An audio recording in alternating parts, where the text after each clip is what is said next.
नमस्कार दर्शकों, मैं पायल रावत एक बार फिर से स्वागत करती हूं आपका सतलोक टीवी गुजरात में। दर्शकों, आज हम बात करेंगे हर व्यक्ति के मन में होने वाले प्रश्न के ऊपर। हमें उस प्रश्नों का जवाब तो मिलता है, परंतु क्यों हम उस प्रश्न के जवाब से संतुष्ट नहीं होते हैं। तो हमें संतुष्टि कब मिलेगी और हमें इस प्रश्नों का जवाब कब मिलेगा? तो दर्शकों, आज ही हम कुछ ऐसे प्रश्नों का निवारण करने वाले हैं और इस वीडियो को स्पेशल बनाने वाले हैं। और इसमें आपके सभी क्वेश्चन को, हर व्यक्ति के मन में जो क्वेश्चन होता है उससे हम देखते हैं कि हमें संतुष्टिजनक आंसर मिलता है या नहीं। दर्शकों, आज हम आए हैं सूरत के डिंडोली विस्तार में और हम यहाँ पे संत रामपाल जी महाराज के कुछ श्रद्धालु हमारे साथ जुड़ चुके हैं। जी हाँ, संत रामपाल जी महाराज जिनके ज्ञान की प्रचार प्रसार का पूरे विश्व में डंका बज रहा है। तो हम इनके जो अनुयायी हैं उनसे सवाल पूछते हैं और हमारे जो उलझे हुए प्रश्न हैं उनको सुलझाते हैं। तो संत रामपाल जी महाराज के श्रद्धालुओं से हम बात करते हैं, अपने प्रश्नों का निवारण करते हैं। नमस्कार सर। नमस्कार सर, क्या नाम है आपका और आप कहाँ से आए हो? मेरा नाम प्रेमचंद दास है, मैं सूरत गुजरात से हूँ। सर, आप हमारे दर्शकों को बताइए कि मनुष्य जीवन का मूल उद्देश्य क्या है? मनुष्य जीवन का मुख्य उद्देश्य है मोक्ष प्राप्त करना, क्योंकि हम लोग 84 लाख योनियों में भटकते हैं कि एक मनुष्य जीवन ही ऐसा है, 84 लाख में एक मनुष्य जीवन ही ऐसा है जो मनुष्य जीवन बहुत दुर्लभ से मिलता है। और हमारे कबीर साहब के बाड़ी में भी है कि मनुष्य जीवन दुर्लभ है, मिले न बारंबार, और तरवर से पच्चा टूट गया बहु न लगता जान। इसलिए मनुष्य जीवन जो है मोक्ष प्राप्त करने के लिए मिलता है। सर, मनुष्य जीवन जो मोक्ष प्राप्ति के लिए मिलता है तो हमें कैसी भक्ति करनी चाहिए? भक्ति शास्त्रों के अनुसार भक्ति करनी चाहिए, क्योंकि गीता में लिखा गया है, गीता अध्याय 18 श्लोक 62 में लिखा गया है कि हे अर्जुन, तुम उस परमेश्वर की शरण में जा, उसकी दया से तुम सनातन तप परम धाम को प्राप्त होगा।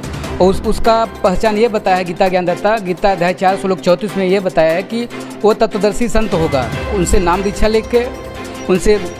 लेके दंडवत प्रणाम करके भली भाग भक्ति करने से मोक्ष प्राप्त होगा। गीता के अनुसार मनुष्य जीवन का मूल उद्देश्य क्या है?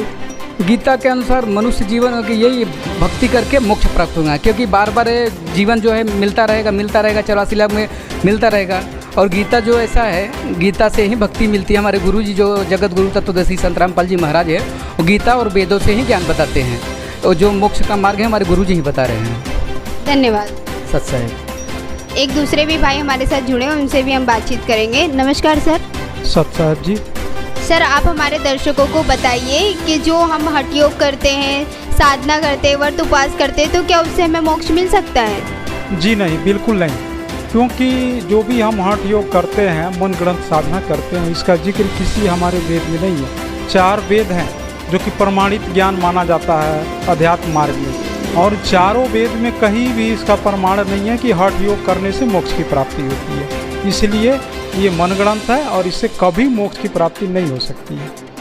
तो क्या सब स्वर्ग तक ही सीमित है? बिल्कुल।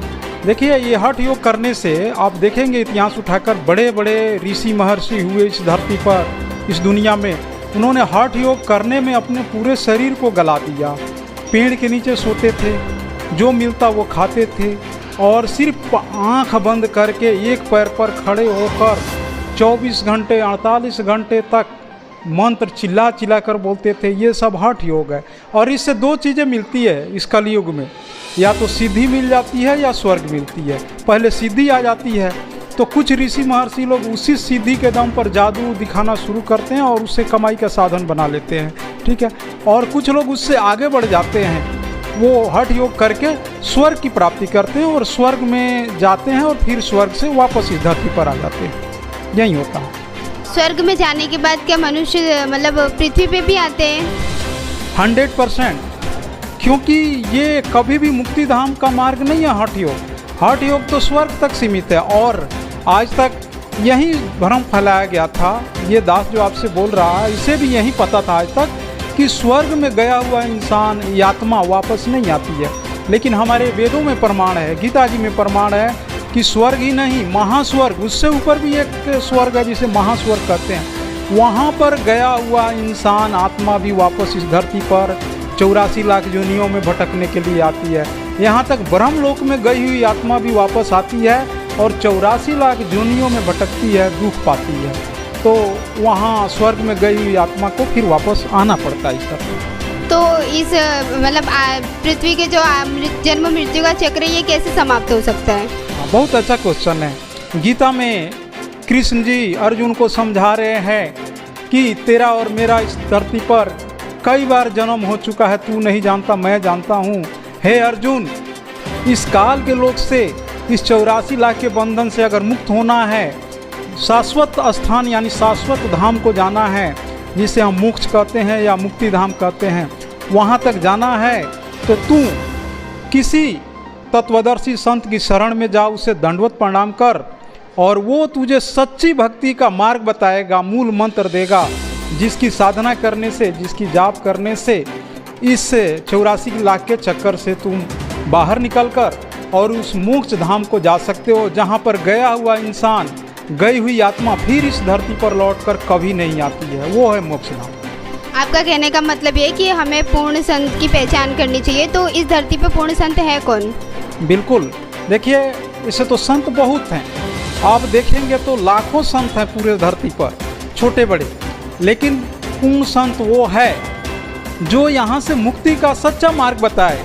वेद में तरीका बताया गया है, वो मूल मंत्र नहीं बताया गया है, तरीका बताया गया है, और उस संत की पहचान भी बताई गई है। जो वेदों से प्रमाणित ज्ञान दे, वेदों से प्रमाणित मूल मंत्र बताए, भक्ति मार्ग बताए, वही सच्चा संत है।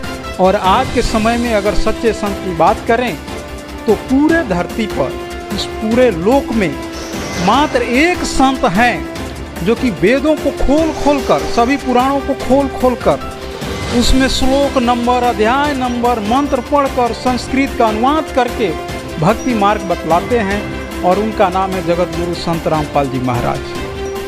तो सर, आप हमारे दर्शकों को ये भी बताइए कि जो दो दूसरे धर्म गुरु हैं, उनकी अगर वो भक्ति कर रहे हैं तो फिर गुरु क्या बदल सकते हैं? जी बिल्कुल बदल सकते हैं। कबीर सागर में कबीर साहब ने कहा है कि जब तक गुरु मिले न साचा, तब तक गुरु करो 10 पाचा। यानी गुरु बदलने में कोई पाप नहीं है, ऐसा मनगढ़ंत एक भ्रम फैलाया गया है ताकि दुकान चलता रहे, इन गुरुओं का दुकान चलता रहे, इसके लिए एक भ्रम फैला दिया गया है कि गुरु बदलने से पाप लगता है। ऐसा कुछ नहीं है। जब तक आपको सच्चे ज्ञान की प्राप्ति नहीं हो, ऐसा मंत्र जिसकी प्राप्ति नहीं हो, जिससे आपको मुक्ति मिल सके, तब तक आपको गुरु की खोज करनी चाहिए, तलाश करनी चाहिए। आप मान लीजिए कि आप अपने घर के बच्चों को, या आपको मान लीजिए कि डॉक्टर बनना है, ठीक है, आप मेडिकल आप खोज करते हैं ना, सर्च करते हैं ना कि भाई सबसे बढ़िया मेडिकल इंस्टीट्यूट कौन है पूरे भारत में, तो गूगल पे डालकर आप टॉप सर्च करते हैं, सबसे टॉप पर कौन आता है, सबसे बढ़िया रिजल्ट किसका आ रहा है, आप खोज करते हैं कि नहीं करते हैं? बहुत सारे मेडिकल कॉलेज मिलते हैं, लेकिन जहाँ पर बढ़िया से आपको ट्रेनिंग दिया जाता है, जहाँ पर बढ़िया से पढ़ाई होती है, एजुकेशन दिया जाता है, वहाँ पर आप अपना या अपने बच्चों का एडमिशन कराते हैं। उसी तरह से उस सच्चे संत की, उस सच्चे गुरु की तलाश करनी चाहिए। चाहे आप इससे पहले जितना गुरु बना लिए उससे कोई फर्क नहीं पड़ता है। अगर आपको सच्चा ज्ञान जहाँ मिले, वेदों से प्रमाणित ज्ञान मिले, सच्चा गुरु मिले, वहाँ पर अविलंब बिना देर किए जाना चाहिए और गुरु मंत्र लेकर भक्ति करनी चाहिए, ताकि यहाँ से हम इस बंधन से, 84 लाख के बंधन से मुक्त हो जाएं और मोक्ष की प्राप्ति हो जाए।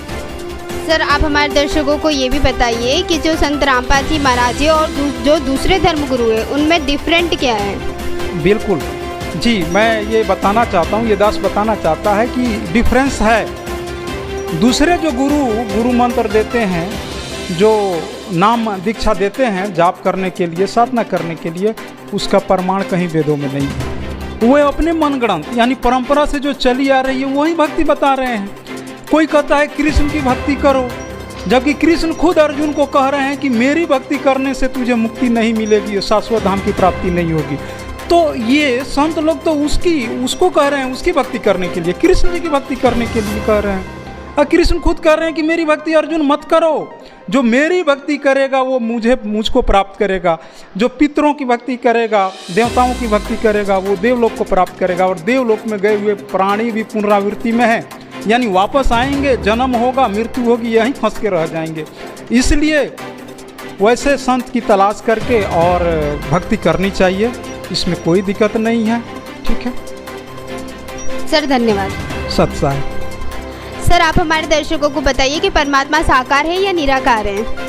परमात्मा साकार है, उनका नाम कबीर है। और ये कोई भी धर्म ग्रंथ जैसे बाइबल हो गया, कुरान शरीफ हो गया, इसमें लिखा है कबीर, और अरबी भाषा में कबीर लिखा है। तो परमात्मा साकार है, उनका नाम कबीर है।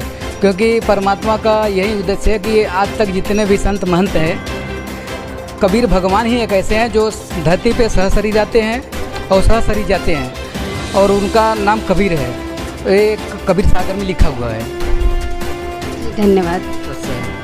आपका इस पे क्या कहना है? बिल्कुल, देखिए परमात्मा साकार हैं, ठीक है। आप सब ज्ञान को छोड़ दीजिए, थोड़ा देर के लिए सोचिए कि एक सांप का बच्चा सांप की तरह होता है ना, धरती पर रहता है। एक गाय का बछड़ा जो होता है गाय की तरह होता है, मुंह होती है, 4 पैर होता है, पूंछ होता है। हाथी का बच्चा हाथी की तरह होता है, मछली का बच्चा मछली की तरह होता है।